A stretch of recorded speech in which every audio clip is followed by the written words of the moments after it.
Chicken pox ഈ ചൂടുകാലത്ത് പകരുന്ന ഒരു രോഗമാണ് ചിക്കൻ പോക്സ്. ഒരാളിന് ചിക്കൻ പോക്സ് വന്നു കഴിഞ്ഞാൽ എന്തൊക്കെ കാര്യങ്ങൾ ശ്രദ്ധിക്കണം നമുക്കൊന്ന് നോക്കിയാലോ.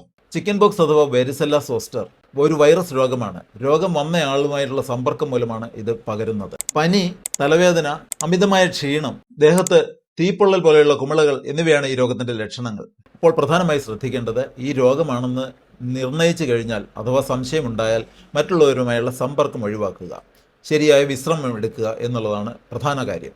ധാരാളം വെള്ളം കുടിക്കുക, പച്ചക്കറികൾ, പഴവർഗ്ഗങ്ങൾ എന്നിവ ധാരാളമായി കഴിക്കുക, ലഘുവായ ഭക്ഷണങ്ങൾ അതായത് ദഹിക്കാൻ എളുപ്പമുള്ള ഭക്ഷണങ്ങൾ കഴിക്കുക, ദഹിക്കാൻ പ്രയാസമുള്ള ഭക്ഷണങ്ങൾ കഴിക്കാതിരിക്കുക. അതുപോലെ തന്നെ ശ്രദ്ധിക്കേണ്ട കാര്യമാണ് ശരീര ശുചിത്വവും പരിസര ശുചിത്വവും. നല്ല ശുചിയായ അന്തരീക്ഷത്തിൽ വൈറസുകൾ നശിക്കാനും അതോടൊപ്പം തന്നെ പകരുന്നത് തടയാനും സാധിക്കും. ദിവസവും കുളിക്കാം. ചൂടുവെള്ളത്തിലായാലും പച്ചവെള്ളത്തിലാണെങ്കിലും കുളിക്കുന്നതിന് പ്രശ്നമില്ല. രോഗിയുടെ വസ്ത്രങ്ങൾ ദിവസവും ചൂടുവെള്ളത്തിൽ കഴുകി വെയിലത്ത് ഉണക്കേണ്ടത് വളരെ അത്യാവശ്യമാണ്. ചിക്കൻ പോക്സ് ആണോ എന്ന് സംശയമുണ്ടായാൽ ഉടനെ തന്നെ നിങ്ങളുടെ ഡോക്ടറെ സമീപിച്ച് വേണ്ട ചികിത്സ തേടേണ്ടതാണ്. കാരണം ഫലപ്രദമായ മരുന്നുകൾ ഇന്ന് അവൈലബിൾ ആണ്. അതോടൊപ്പം തന്നെ വാർണിംഗ് സിഗ്നൽസ് നമ്മൾ വളരെയധികം ശ്രദ്ധിക്കണം. അതായത് ചിക്കൻ പോക്സിൽ ശക്തമായ ചുമ, അതോടൊപ്പം ശ്വാസം മുട്ടൽ ഒക്കെ ഉണ്ടെങ്കിൽ വൈറൽ ന്യൂമോണിയ ആകാൻ സാധ്യതയുണ്ട്. വളരെയധികം പ്രശ്നമുള്ള ഒരു രോഗമാണ്.